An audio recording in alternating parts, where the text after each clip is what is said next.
Well, welcome back, everybody, to Two Pastors and a Mic. My name is Channock. And I'm Corey. And we're so thankful that you're with us today, wherever you're watching or listening from. We want you to know we appreciate you. Also, for those of you that are not just listening to the podcast, but watching on GAN or YouTube, we want to just say thank you for joining us as well. And as always, make sure you like, share, subscribe. We've had just some amazing conversations this summer, some amazing guests coming in. And today, week 2, having Robin with us, I know is going to be great. So make sure you just share and have conversation about some of the things that we're talking about. And specifically today, and we'll get into it in a minute, I'm going to throw it over to Corey. But if you have it on your heart to write, today is going to be a very, very good podcast for you. And I think the more people you include in your journey and have those conversations with, my really story is that's what happened, how I was able to eventually get to a place where I wrote a book and had it published because I had Corey and other people with yours truly. Yeah. In my corner, pushing me and propelling me to do that. So. Heck yeah. Well, welcome again. And if it is week 2 with Dr. Robin Smit, if you haven't bought her book, Behold the Lamb, or all the plethora of other materials that you have out there, what are you doing? You had a week to do it. Don't not read this. It's important. It's valuable. It'll increase the wealth of the journey that you have with Christ. And so welcome to part 2. Today is very special for me. I'm really excited about today, especially Channock already told you, if you're excited or interested or have a book in you, here's the episode for you. We're going to really encourage you, write that dang book. Everybody, I think, should write at least one book in their life. You have something to say. It's a legacy piece for me. It doesn't matter how many book sales that you have because you can't control that. What you can control is that you produce something. I like to think of it as like a legacy piece. I write for my kids. So you got to find your why first. But if you're interested in writing, Robin is your person. She published my book. She published your book, which I don't know when we're releasing this, June 25th, if it's coming up or already passed. Get his book, Enough Already. I think we're going to talk a little bit about that process. And you now being a TWWS owner, starter, what do you even call yourself in that regard? Robin. Well, you co-founded or founded? Founded TWWS, which is the Writers Society publishing company. You did it like over COVID, right? Or 2022, the end of, what are we in, 25? The end of 2023. End of 2023. I think so, yeah. We're in 2.5 years. So 2022, end of 2022. So last week you found out that she's an author, but she also wanted to inspire other people to become authors. So why don't you tell a little bit about that process of creating TWS, where it came from, why it was your heart to do it? Because I know it forced you to kind of put your own writing on hold for a season. It did, yeah. Actually, I didn't start out publishing. I started out with workshops. I just thought, there's a lot of people that want to write. Maybe they're like me, just don't know how. And so I can tell them what I know, which wasn't a whole lot, but it was enough to write a book and get it published. And I did my own publishing. So I started workshops. And then Don Keathley, he had written some books. Well, actually, he had a ghostwriter wrote his books. And she removed them from Amazon because she changed her theology and didn't want his books on there on hell and everything. So she took them down. It's so funny. I didn't know that. I was going to razz him about that. Last year we had Don on the podcast. Oh, I know. You got to razz him. I know. And so he put a message out on his group. Does anybody know how to get books on Amazon? I'm like, well, I do. So I got his books back up on Amazon and I told him, these really need to be edited, but maybe you could do that in the future. And then Tommy, he asked me, do you want to do some more? Turn my sermons into books? And I said, yeah, I can do that. And then Tommy Miller came along and said, hey, Don said I should ask you if you want to do ghostwriting for me. It's not really ghostwriting. It's just turning sermons into books. And I said, okay, I can do that. And then, I don't know, a couple of weeks later, the Lord said, will you put your own writing aside and empower my writers? And I said, okay, I'll go as big and far as you want to go in this, but you're going to have to send some help, but I can do it. So I started publishing, did not know how, except for publishing my own. So really had to dive into the deep end and either sink or swim. And so I've had to Google a lot, learn a lot, YouTube a lot, and just train myself in what to do. Only had Don and Tommy as authors. And then I got Steve McVeigh and Malcolm Smith And after that, it kind of snowballed. It just really took off. And I have 43 authors today. Crazy. Channock is 43. Number 43. Number 43. Yeah, we'll get you a jersey. Oh, And I love that. That's a good idea. It's great. Yeah. We do 3 to 4 books a month on most Crazy. months. We've published over 80 books in the last 2.5 years. We do the Legacy Society, which is invitation only. You two are way too young for it. Fair enough. Yeah. We have Malcolm Smith, Lydia DuToit, and a couple of other authors, Lloyd Clark, Jason's dad, John Land, and they're both writing memoirs right now. And I do their books for free. It's amazing. We do it from beginning to end. They don't get a lesser publishing opportunity than anyone else. It's just they've poured their hearts into the gospel for years, and so we're creating a legacy for them. I love and that. so I do the co-authored books to help. Well, I have a donate button on my page, but those are hard to come by. So I decided, let me do some co-authored books. And so I started the first one, Free to Give. And Don, again, that was Don's idea. So honestly, if you really want a good idea, go to Don. He's got He great does have a lot of good ideas. Some of them are crazy, but they work. I know. So he said, why don't you get like 12 authors to see if they do a chapter on giving from a grace perspective? And I thought, how am I going to get 12 authors? I don't even think I had 12 authors at the time. And so I just cold called a bunch of people, and Paul Young sent me a chapter the first week. It's amazing. Jason Clark. Corey? I did the intro. Yep. You did the next one. Yep. And so I pulled in some of my newer authors to write chapters because I really like empowering even the newer, younger, not known authors, as well as the seasoned ones. And we wrote Free to Give, and all of the royalties go to Legacy Society. And it turned out great. So then we did Free to Gather, and we thought, well, we're on kind of a roll here. So this year we're doing Free to Be Free. And I think, are you doing a chapter in that one? Oh, I'm so sorry. You can do the next one. No pain taken. Oh my gosh. Just wasn't good enough to make that. No, it wasn't that. The first year I didn't think I could get anybody. And now I don't even get any no's. So I have like 18 chapters in that one. It's at some point I got to cut it off, but it's Free to Be Free. It's on your first experience in freedom in the gospel and grace. And we're doing more co-authored books this year. We're doing an all women's written book. Did I go off task? No, keep going. Okay. Lisa's on that, right? Yes, Lisa and Caroline? Or Catherine Toon? Catherine Toon, Lori Zenker, Mike's wife, Felicia Morrell, Dr. Tony Robinson. I mean, there's so many. Lydia DuToit, her daughter, my daughter. It's amazing. There's like 18 women writing chapters for that, but it's not a women's book. It's for anybody. It's called Finding Your Voice.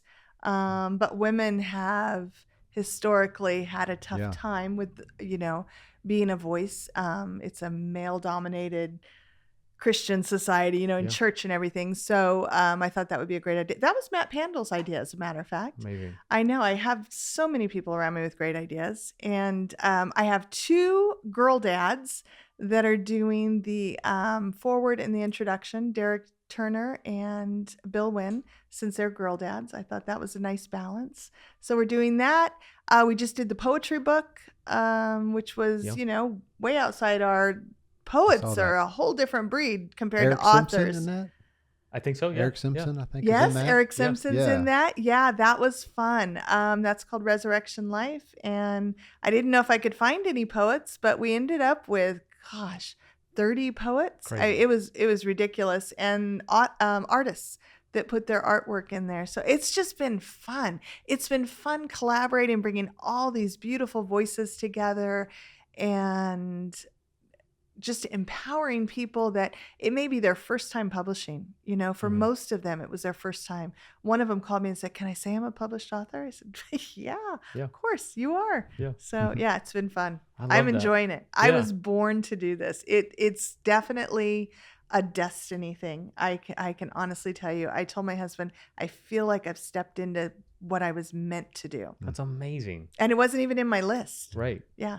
Thanks, I Don. love hearing that. Yeah, thanks, Don. Yeah, no Right. kidding. So do you still do the workshops, and are they available to I people? do the workshops. Why don't you yeah. share a little bit about that? Yeah. Because if you're interested in writing a book, or you Yeah. have, where do you start? Because you Yeah. hear that all the time. Why don't you Yeah. give some Don't give advice? too many secrets away because we want them No. to sign up for the We want them to workshop. sign Yeah. up for the workshop. But yeah. but a little bit. I do a beginner's workshop. I do 8 weeks now because I don't automatically assume that if you're doing the workshop, you're going to publish with me. That's never, I don't push that on anyone. Sure. So I now give them notes on how to self-publish, how to edit their own book, although I really highly recommend getting an editor. But if you're going to do Facts. it, here's how you do Yes. it. And we do that once or twice a year. This year we only did it once. And it's 8 weeks long. And then you can go on my website to sign up. And then I do a mentoring workshop, which I love. And it's small, like 10 people. I've had them in there for the last year and a half, I think, same group. And we don't teach. I just kind of encourage them to keep writing, call them on the carpet on whether or not they're still writing each week. And they read out loud, which is really important for new authors because you're putting yourself out there. And it's a rough draft. The writing's horrible, right? On a rough Yeah. draft. Mine too. Yeah. And you got to read it out loud to everybody.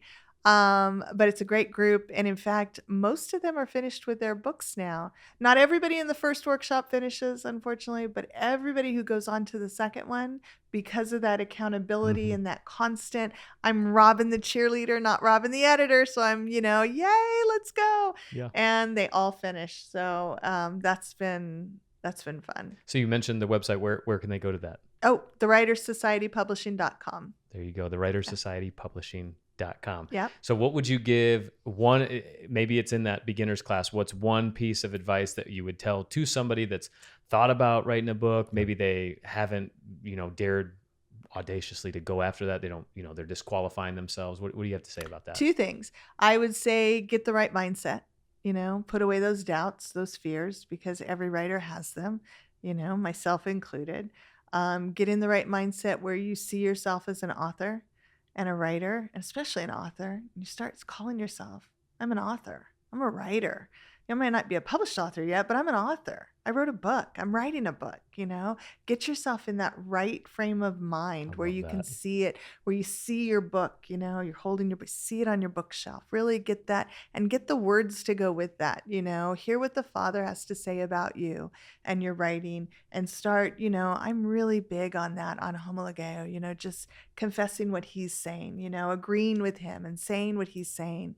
And then the other thing is to set a schedule, because the book doesn't write itself. It means saying no to a lot of things. It means saying no to my husband to watch, movies at night and I got to write, or getting up at 4 a.m. when everyone's asleep and putting that time in. You've got to put the time in. For sure. Yeah. You got another question about TWS and writing an author, being a new author, maybe yet? I mean, you are. You even though are. It's not Yeah. published yet. Big deal. Maybe, depending on when this is released. Yeah. Well, This what would podcast. you give to our audience as someone? Because you were kind of like what you were just saying. You were like, I don't have anything to say. It's not for me. I'm not going to do it. I really pushed you to do this. Yeah, you did, and in a good way. But it's Sometimes one of in those a bad things way. where you talked about having the right mindset. My mindset always was, I'm not a writer. I don't sit back and study and write and read and do all this stuff. Like, I'm a doer. Like, I'd rather go out and do the stuff I'm thinking about, not putting it down, pen to paper, what I'm thinking about.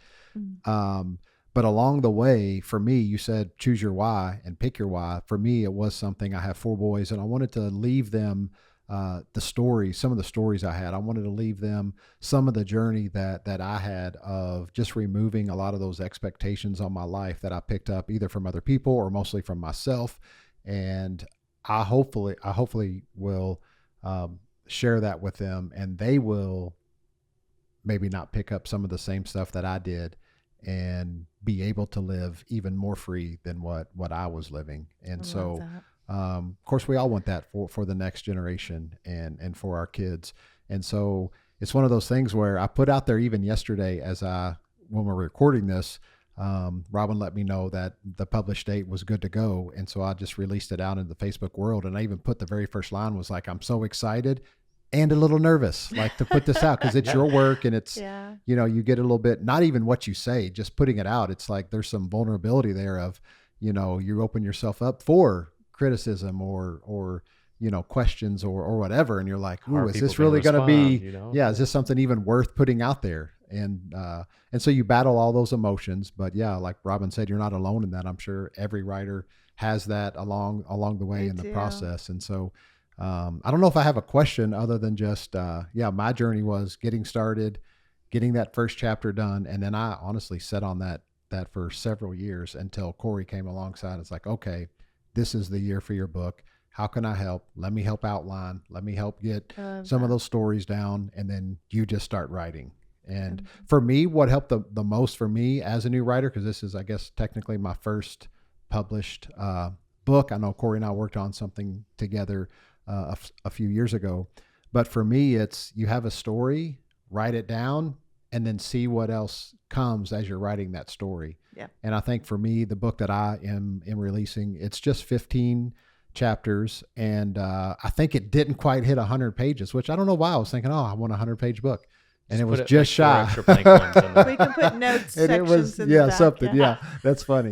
But along the way, every single chapter was a story, and that's how it started, and then it branched from there. And then I have this story branch, and then once you start and you get in that rhythm, I do find that I think you'll want to keep writing. Is that what you like encourage people in as well? Absolutely. It's just like that momentum and the rhythm that you get in and you find yourself in, and then it kind of just begins to evolve. The more you write, the more your story comes forward. I've had people in my workshop, one woman from Australia, she called me and she's like, I don't know what I want to write. I just want to write a children's book.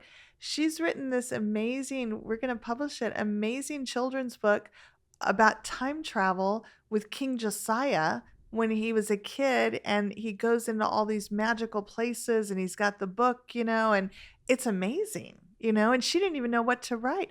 Bill Wynn wrote an awesome novel called Uncle Pink. Have you guys read it? I have not. Oh my goodness, he's it's now the so Dean good. of Global Grace. He's the Dean of Okay. yeah.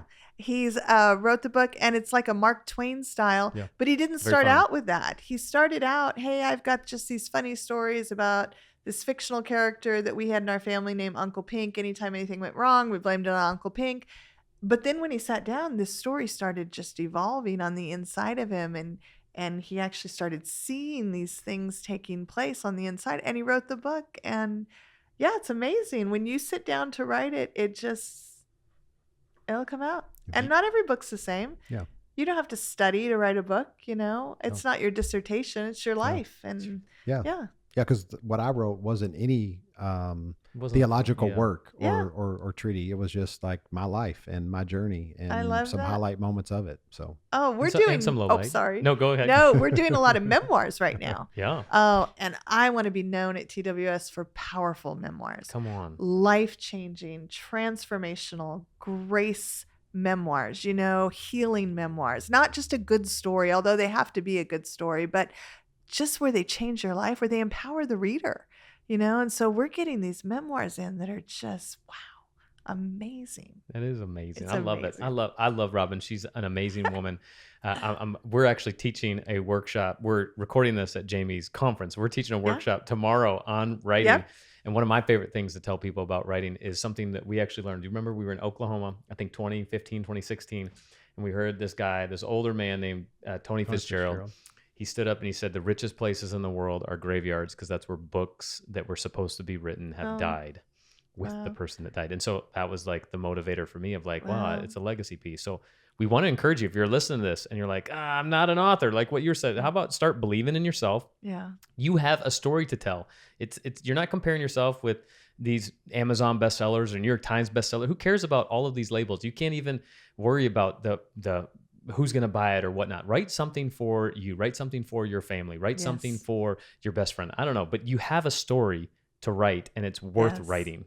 For real. Sometimes you're ahead of the game. Sometimes you're writing for future generations. Come on. Sometimes it might not be selling right now, but that's not why you should write the book. We're right. all about legacy and building a library for future generations, so they don't have to unlearn some of the things we learned, you Yeah. know? Oh, come on, you're speaking our language. So if you're interested in that, and maybe you even need that workshop to kind of kick your butt into gear, the writerssocietypublishing.com. Did I get it right? Yes. And how else can they find you? Do you have a website? I do. RobinSmit.com. No H. No just H. Smit. RobinSmit.com. You can find her on socials. You can reach out. She would love for you to reach out. Yep. Also, if you're into teaching, because we have a lot of pastors that that watch this. If you're not already on the GAN network, which you are now. Oh my gosh, yeah. We haven't even talked about that in the last 2 episodes, but you are a part of GAN. Again, reach out to her. Her information can be found on her socials. There's GAN, there's TWS, there's all GGS, your books. Yeah. All the books. GGS that we're all, there's a lot of things you're doing. You're a rock star.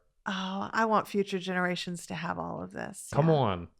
And so we're so thankful that you flew all the way from California just to be on Two Pastors and a Mic. I missed it last year, so I'm so glad. Thank you. I love it. And so we close it again. Do you remember it? I know it's been a week since you said it, but how do we close our episodes? God loves you, and there's nothing you can do about it.